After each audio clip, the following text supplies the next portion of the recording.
এই ভিডিওতে দেখব প্রি ট্যাগ কি এবং প্রি ট্যাগ কেন ব্যবহার করা হয়। কোনো লেখাকে যদি এরকম ভাবে সাজিয়ে লিখতে হয় তাহলে শুধুমাত্র পি ট্যাগ ব্যবহার করলে এরকম লেখা কিন্তু সম্ভব নয়।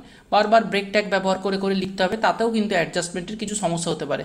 অনেক সময় আমরা যখন কোনো পোয়েম বা কিছু লেখাকে তুলে ধরার চেষ্টা করি এরকম করে, তখন আমরা সেক্ষেত্রে প্রি ট্যাগ ব্যবহার করে থাকি। প্রি ট্যাগ ব্যবহারের ফলে এরকম লেখা কিন্তু খুবই সহজ হয়ে যায়। আসো এগুলো দেখে নিই।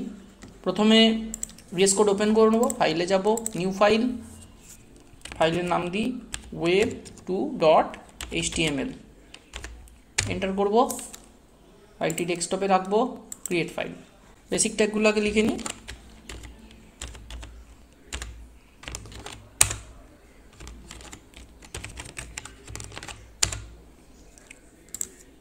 বডি ট্যাগ, সবসময় মনে রাখতে হবে যে বডি ট্যাগের ভেতর কিন্তু সব লিখতে হবে।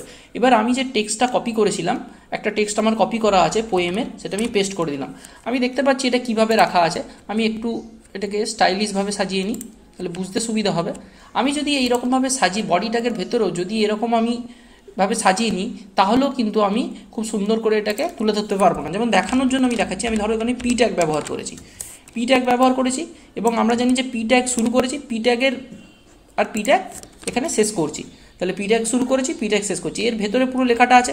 এবার যদি এটাকে সেভ করে এই HTML2 ফাইলটা এটাকে যদি চালাই, এটা যদি খুলি, দেখতে পাবো লেখাটা পুরো ঘেঁটে গেছে।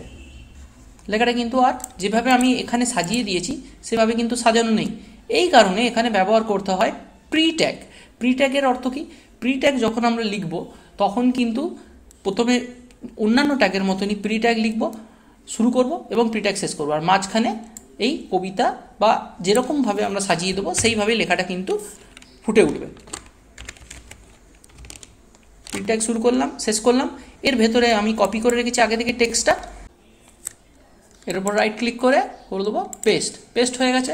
এবার একটু এটাকে সাজিয়ে দিই, এইরকম স্টাইলে লিখছি,